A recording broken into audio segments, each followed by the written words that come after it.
Yeah, so my name is Evan Bass. I'm a 24 at Dartmouth College, and I'm planning on majoring in energy engineering. So I decided to do this research when I took Just Transitions in Agriculture, an ENVS course with Professor Julie Snorek, and became really fascinated with biochars and biofuels and how they're being used to make agriculture more sustainable, but at the same time also really contribute to the renewable energy sector. So this research selects a case study on the eastern seaboard of the United States to try and analyze how grassroots movements are trying to implement biofuels and biochar in the real world economies and ultimately really help the renewable energy and sustainable agriculture industries. So, what is biochar and how is it made? To best explain this, let's imagine we have a farm, and on that farm we have some chickens and animals. After the chickens eat their grain, anything they don't digest has to come back out. Usually, manure, especially in large-scale animal farming operations, is treated as a waste product or used in its raw form as fertilizer. This can have long-term negative impacts on the environment. Biochar seeks to turn this waste product into a commodity, one that can be used as a more sustainable type of fertilizer, aid in creating biofuels, and sequester carbon. As a result, farmers across the world are beginning to produce biochar. So, how is biochar made? Dave Levitin of the Yale School of the Environment explains. Biochar is created using a process called pyrolysis. Organic waste such as wood chips or agricultural byproducts, like chicken manure, is burned in the presence of little or no oxygen, yielding oil and synthetic gas known as syngas. In some systems, the syngas and oil can actually be used as a fuel to run the pyrolysis reaction, meaning it requires no external energy source beyond the organic waste itself. And finally, a solid residue is created resembling charcoal, biochar. In fact, biochar is charcoal, except the point is not to burn it, but to bury it. Proponents point to two distinct benefits to burying biochar. The first is the ability of biochar to store carbon in a stable form. Creating biochar actually reduces CO2 in the atmosphere because the process takes a theoretically carbon-neutral process of naturally decaying organic matter and turns it carbon negative. When plants decay, they emit CO2, which other plants eventually absorb, and the cycle continues. Biochar stabilizes that decaying matter and accompanying CO2 and puts it in the ground to stay for potentially hundreds, or even thousands of years, preventing the CO2 from organic matter from leaking into the atmosphere, where it contributes to climate change.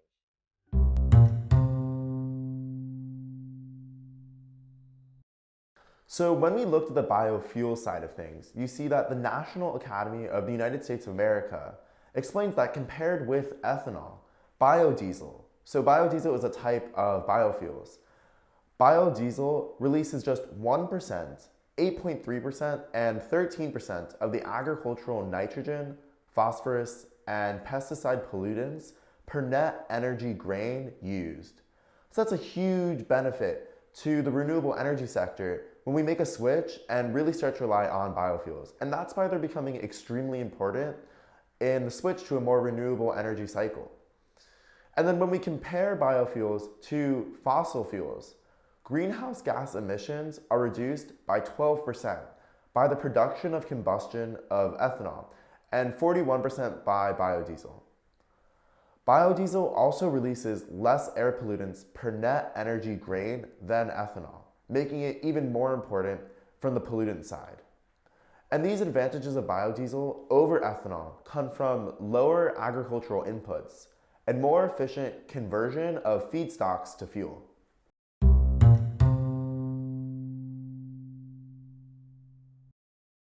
So Eastern Biochar was selected to be studied in this as a case study because of a unique number of factors that make it a really fascinating organization. First of all, it's located in West Virginia on the eastern seaboard of the United States. They primarily work between Central Appalachia and the Chesapeake Bay watershed region to create the impacts that they're trying to manifest. In addition, they work with both biochar and biofuels. So when we're trying to understand how both of these technologies are being incorporated into the real marketplace by grassroots organizations, we see that Eastern Biochar is one of the few grassroots organizations which is really able to corner both markets on the agricultural side and also the energy sector. In addition, we see that when you look at the history of Eastern Biochar, it started as a grassroots movement. It started with social entrepreneurs, people who lived in the Chesapeake Bay watershed region, in the Central Appalachia region, and needed to make a change. And as a result, we see that this small movement began, which looks at trying to create a real place in the market for biochars and biofuels across the Eastern Seaboard, and works with different types of stakeholders, from local farmers all the way up to the US Department of Energy and other federal counterparts and the aviation industry to try and really make an impact.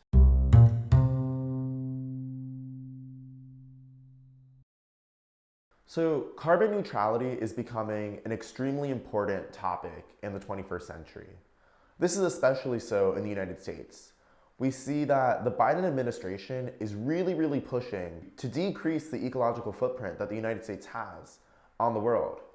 In fact, the Biden administration pledged just recently that by 2030, they're going to try to reduce by 50% the overall greenhouse gas pollution and emission levels of the entire nation. So as a result, the technologies which are at the forefront of decreasing carbon emissions are becoming important. And these technologies consist of biochar and biofuel. This is also important on the energy side of things. If we're looking at some really large industries, for example, the airline industry, we see that key players are also interested in reducing their carbon emissions. In fact, the airline industry pledged by 2050 to create a net zero carbon impact on the environment. One of the key ways that they're investigating how to reduce their carbon emissions to the point where flying a plane actually becomes carbon neutral or carbon negative is by investing and trying to understand how they can incorporate biofuels, where the technology is almost already developed, and use it in a market state to really become dependent on that as a renewable source of energy.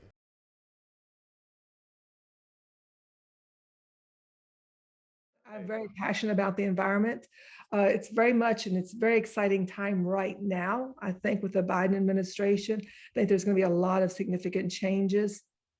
And I think if there's ever a time for biochar or biofuels, now is the time, because I think there's going to be a lot of funding for those things. On the agricultural side of things, we're seeing that carbon markets are emerging and becoming increasingly important. A carbon market is the system where companies, large companies, which aren't even in the agricultural industry, are paying farmers to use sustainable agricultural practices to sequester carbon. And as a result, these large companies can claim that they're having a net neutral or net negative impact on carbon emissions because they're investing in farms and paying farmers to reduce their carbon footprint. So as a result, we're seeing that agriculturally speaking, biochar is becoming extremely important because of its ability to sequester carbon from the environment.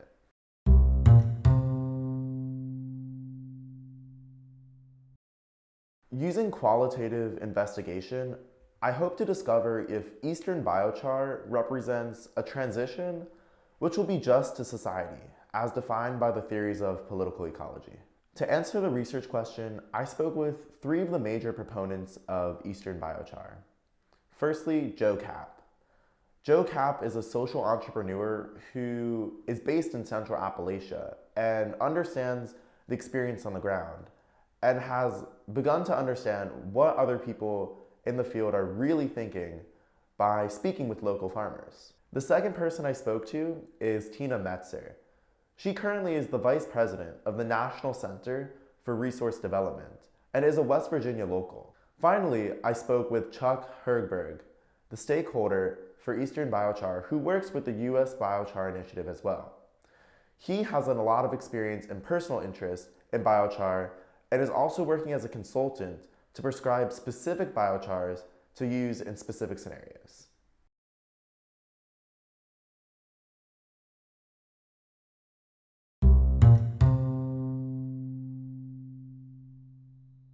Eco-modernism is a school of environmental thought centered on using technology to reduce environmental impacts while maintaining a high standard of living for human beings.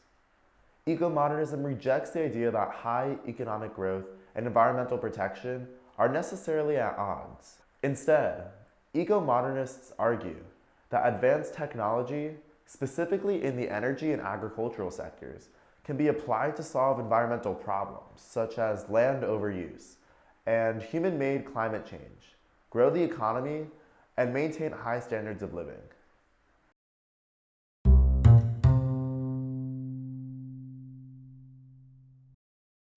And so we looked at the development under the auspices of the community college of creating an initiative that would really help drive both the economic and climate change opportunities to be able to figure out how we can make the manufacturing, use, adoption, creation, and application of biochar into a self-sustaining, self-sustainable business enterprise. And so that's what we've been doing for the last 6 or 7 years.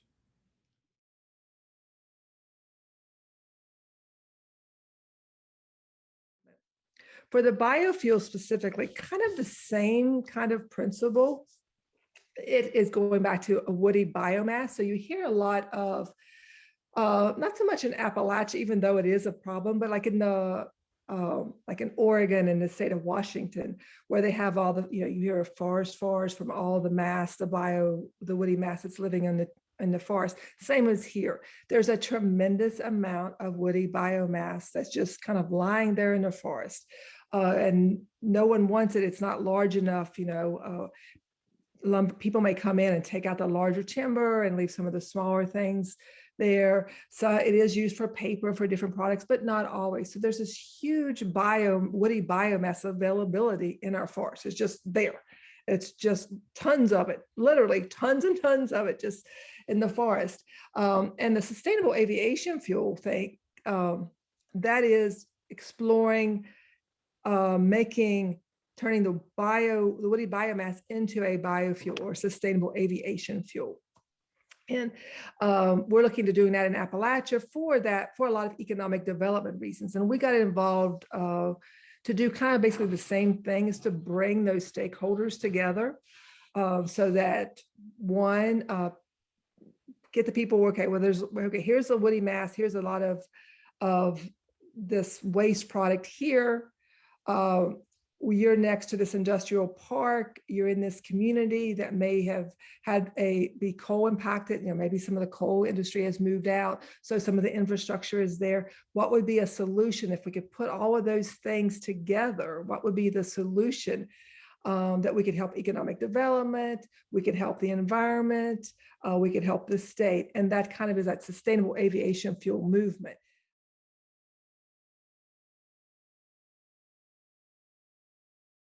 But Tina and Joe were the ones that started it out of West Virginia. And because their nonprofit is very focused in on job creation in rural and communities, excuse me, that's where they started to try to say, well, we got all these paper mills that are closing, we have all this, can we start to generate biochar? Can we do bioenergy? And start creating jobs and economics for these rural communities. One of the key ways we can try to understand Eastern Biochar as a just transition is how it relates to the theories of eco-modernism. So one of the really strong pillars that eco-modernism emphasizes is the idea of job creation and job security, or labor politics. This comes from the Portuguese Center for Social Studies, written in 2008 by Velasco and Baraka. They explain that a just transition towards democratic sustainability should be developed at the intersection between climate justice and labor politics. What this means is that a just transition according to eco-modernism not only emphasizes the externalities that problems will have on the climate and on the world, and how we can solve those problems, but also how it impacts the people and their labor politics. So for example, by ensuring job security and creating more jobs, creating a larger economy, giving more people ways to become sustainable on their own and independent people. That's what Vlaku and Baraka understand to be a just transition in the context of eco-modernism. So if we apply this framework and analyze Eastern Biochar, from the interviews we see that Eastern Biochar really does try to emphasize job security in the modern world. We understand that in the time when there is a really large push to move towards a carbon neutral world, a lot of people are unsure of what's going to be happening to their job, especially in Central Appalachia, which is known as a coal producing environment and region. So if Eastern Biochar is an organization which looks at, or rather a social enterprise, which tries to understand how can we make a negative environmental externality, such as chicken manure, and turn it into not only something which is going to be benefiting the environment, but also spurring job creation and create more subsistence from farmers, we can understand Eastern Biochar to be a just transition. Specifically, if we look to deeper ecological political theory, we look at the concept of a social metabolism, which explains the flow of goods from their creation to their non-use throughout the market economy. So originally, farmers are finding chicken manure and using it as a product, which has extreme consequences for the environment. But what Eastern Biochar seeks to do is change the social metabolism and turn that product from a waste into a commodity, which not only is going to be improving the situation for farmers, but also supplying a new sustainable way of agriculture, which is going to be beneficial for the environment. And also in the long term, these products can be used in terms of energy and renewable energy. So expanding the social metabolism of the manure from just being something that's put onto the fields as a fertilizer into something which not only sequesters carbon, but could also be used to create a more sustainable future. In addition, we understand that eco-modernism can be looked at the new types of technologies which are used to innovate in order to become more sustainable. Specific to biochar, we understand this through the context of climate-smart agriculture. Climate-smart agriculture is the ecological political theory which tries to understand new innovations in the context of eco-modernism. The way this applies to Eastern Biochar is that Eastern Biochar is looking at creating a market system which produces biochar and solves agricultural and environmental problems through innovation. Therefore, the climate-smart agricultural idea or theories aptly apply to what Eastern Biochar is trying to achieve.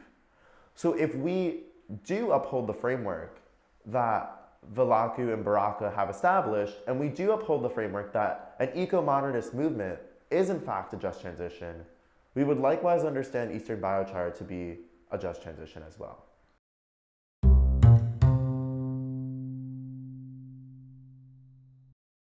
Commenting is the practice of collaborating and sharing to meet the needs and achieve the well-being of individuals, communities, and lived-in environments. This manifests in three dimensions. First, a resource pool. Secondly, a community of people or network of relationships.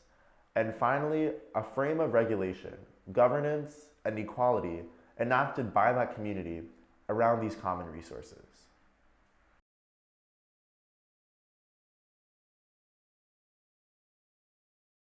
And so a lot of what we've done is create a bit of a community of practice around biochar and bringing into the fold,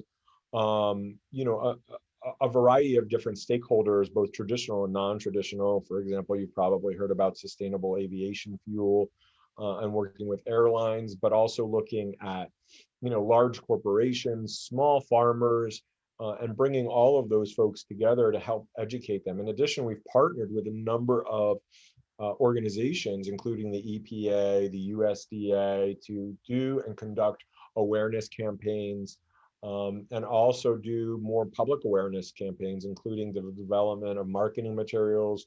We've appeared on radio stations talking about this.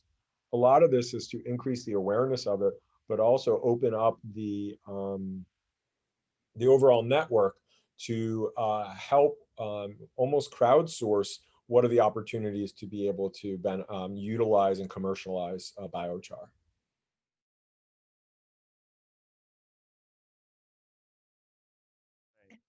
That point was one of the things that Joe KAPP and I got involved in, was doing the information part of it, doing the education part of it.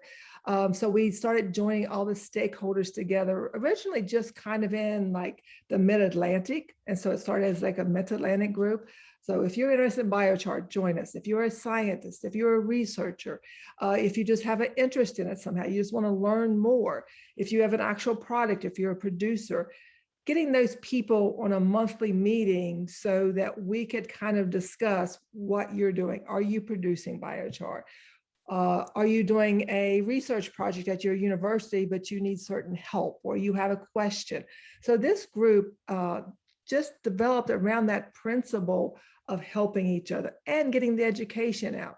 We've done several summits, several conferences, one-day summits, where people came together and were able to just kind of have a workshop and to kind of chat about what's needed. And that.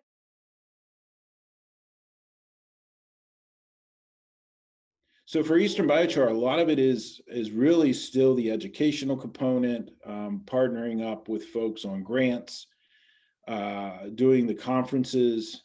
We'll be talking about doing the 2022 conference coming up, and just really partnering with other organizations where we can on it. So it's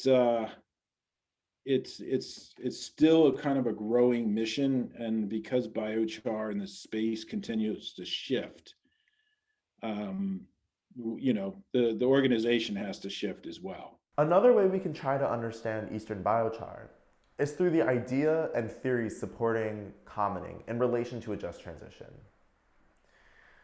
Through the interviews, we've learned that Eastern Biochar functions as a network of stakeholders between local officials, federal officials, and other types of private stakeholders, for example, people in the aviation industry. What Eastern Biochar is trying to do is create a community of people where ideas and information, along with research and practical experience, can be shared to ultimately create the market economy across the Eastern Seaboard, which can also be scaled to the entire country or perhaps even other places as well. So by doing this, we can understand Eastern Biochar to be an example of commoning, because really what they're trying to do is create a commoning of knowledge, distributing information, creating a community where people can come together and share what they know and find out what they don't know and discover what research is being done and what research needs to be done to ultimately achieve their goals.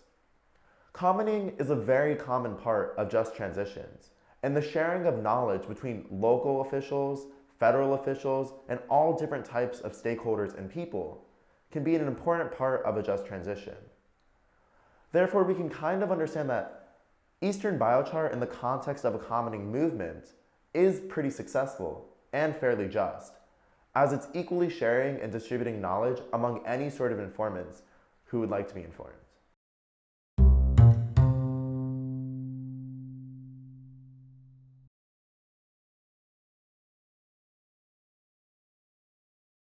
So let me just say a quick thing about the motivation, particularly having seen now. This is, the people who are involved in this is a motley crew of trailblazers who are very much trying to figure out how to commercialize biochar in a way that is sustainable and can scale. But these folks are the doers, the makers, the dreamers, and they're the ones that are pushing. They go out and they do this on a regular basis, not because they're going to go ahead and make money, but because ultimately the environmental impact is what's driving most of them. There are some people who are looking at it with regards to dollar signs, and there's nothing wrong with that. That's certainly a good approach. I think it takes a village sometimes to go ahead and build out a new industry. And so one of the challenges that you can find are people who are like, what are you doing? We've tried this before. It didn't work last time. You know what? Things change. Economics change. The economics of energy change over time. And so to go ahead and say we did that once before is to rule out the fact that anything may have changed. I mean, look at the last year alone. There was a whole issue associated with COVID. It's changed the world. So I think the motivations for the people who are involved currently the academics, the researchers, the people who have small businesses, all of them would like to see this because the benefits significantly outweigh the cost. And to the extent that we can increase the amount of usage of waste products, we have the ability to be able to create much more sustainable processes, lifestyles, and just make the world just a little bit less of a challenge for climate change.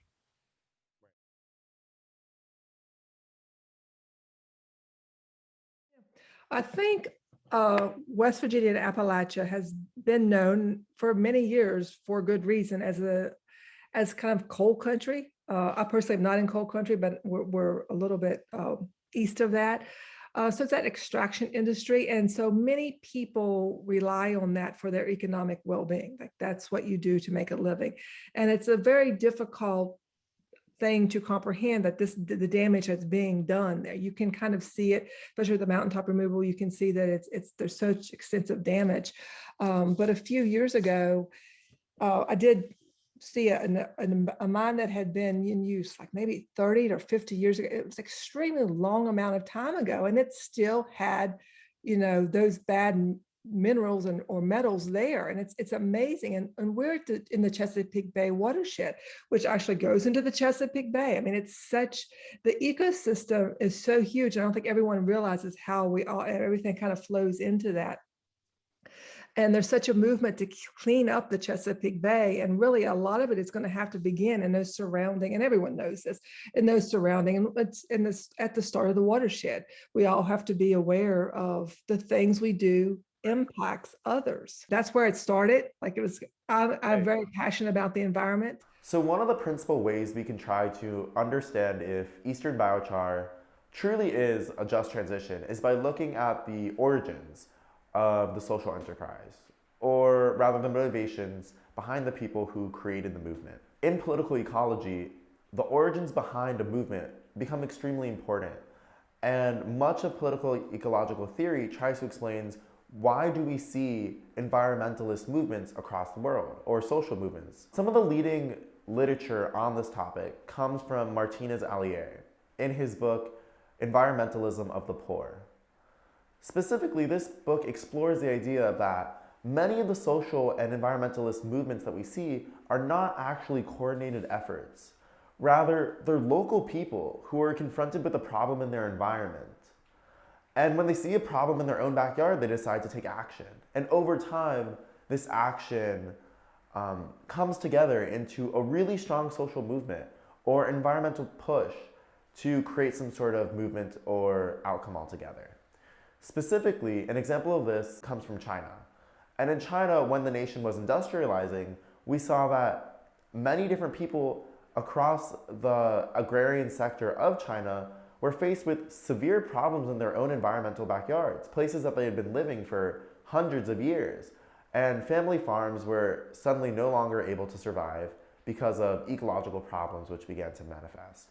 And this is very clearly explained by Walker in 2008 in the Journal of Agrarian Change. In relation to Eastern Biochar, we can understand that much of the motivation behind the social enterprise came from a nuanced version. We can use a nuanced version of the environmentalism of the poor to explain it. We can see that locals in Central Appalachia and the Chesapeake Water Bay region saw that there were some extreme problems in the pollution of their own ecosystem and environment. And as a result, they decided to look to technology to solve these problems. And this started to motivate a lot of the interest that people had in biochar and biofuels, and then eventually explore how biofuels can be important to the energy sector as well. Initially, it came from a social entrepreneur and a local established in the region, not necessarily having their own experiences, but seeing the pollution nonetheless, but speaking with farmers and speaking with locals who were really, really struggling with the environmental problems themselves. So as a result, we can understand that the social origins of Eastern Biochar do come from a relatively just place. Although the motivations might be slightly skewed towards an economic basis as a result of it being a social enterprise, by the same logic, you can also understand that it was a response to environmental degradation in their own local area.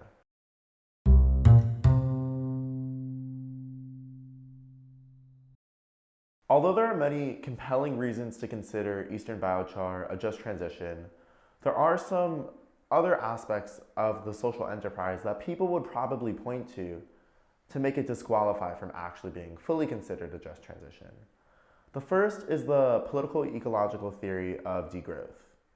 Degrowth tries to explain that the best way to solve environmental problems and the current climate crisis that we're in is not by innovating more and not by further bolstering the economy, but quite literally the opposite, degrowing the economy and moving away from expansion and capitalism to creating a system where people are happy based off of satisfying their needs and moving away from consumerist culture and retreating rather into a different type of society which doesn't necessarily derive worth and success in GDP, economic benefit, and fiscal status. Because Eastern Biochar aligns very clearly with eco-modernist thought, degrowthers, or people who believe in degrowth, would probably not consider Eastern Biochar a just transition for these reasons. Because ultimately, even though biochar and biofuels are more sustainable technologies that create sustainable agriculture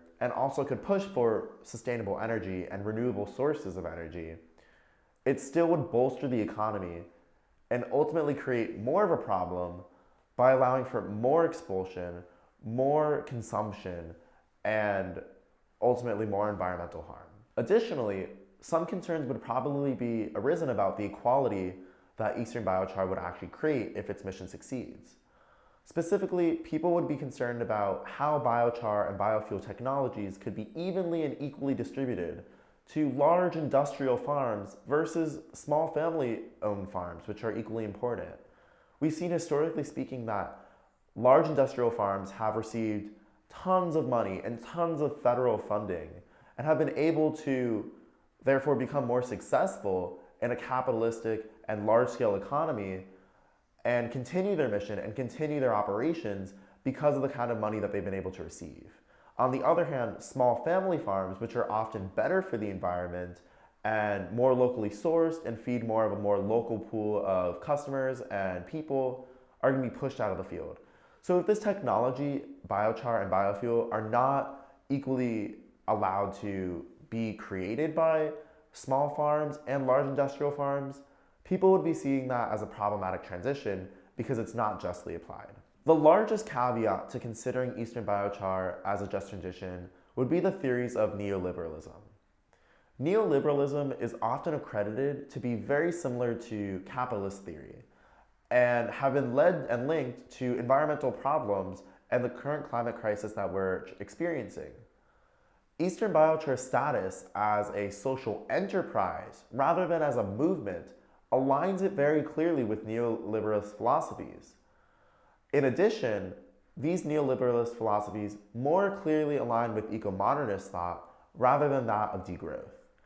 So as a result, people would point to Eastern Biochar as a neoliberalist movement, one which is going to solely only advocate for economic expansion, capitalism, and the creation of more and more jobs and more economic growth at the cost of environmental harm and other types of externalities which are almost counteractive to its mission. Because of this neoliberalist thought, one might consider Eastern Biochar, rather than a solely just transition, a nuanced just transition, one which is entirely going to be beneficial in every aspect, and one which is not going to entirely contribute to sustainable energy and sustainable agriculture, but also create a problem in the long term.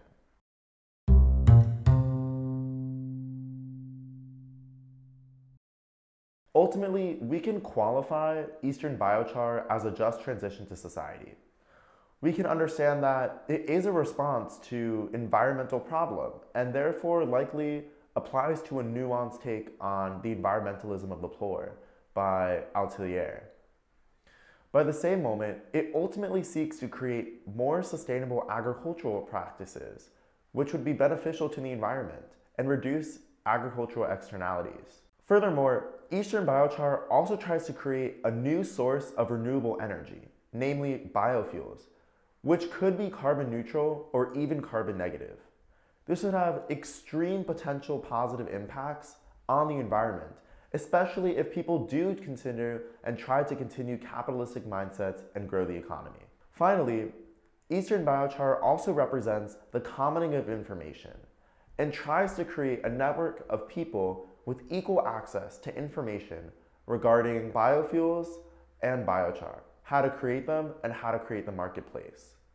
It seems like Eastern Biochar is really open to allowing any person, whether it be the federal government or a local small-scale farmer in Central Appalachia, to getting involved. On the other hand, some of the main concerns regarding Eastern Biochar in relation to it being a just transition to society have to do with how accessible biochar and biofuel technologies would be at the industrial scale if Eastern Biochar's mission truly is successful and a market economy is set up on the entire eastern seaboard. It's unclear whether this technology would only be able to be used as an industrial and economically beneficial way for industrial farms, or would it just be the next way that small family farms are pushed out of the industry as a whole?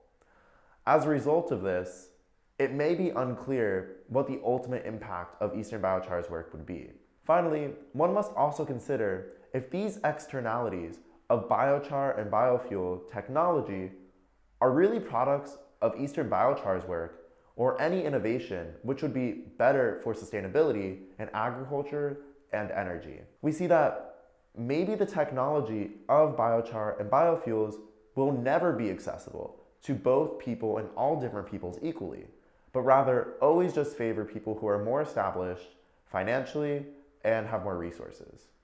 So ultimately, if these externalities do eventually come true, it's unclear whether these would be problems as a result of Eastern Biochar's work, which really just tries to push for an expansion and creation of an economic system, or if it would ultimately be a problem of just technology itself in eco-modernist theory. In addition, we can understand that the commoning movement that Eastern Biochar embodies and represents tries to mitigate these impacts.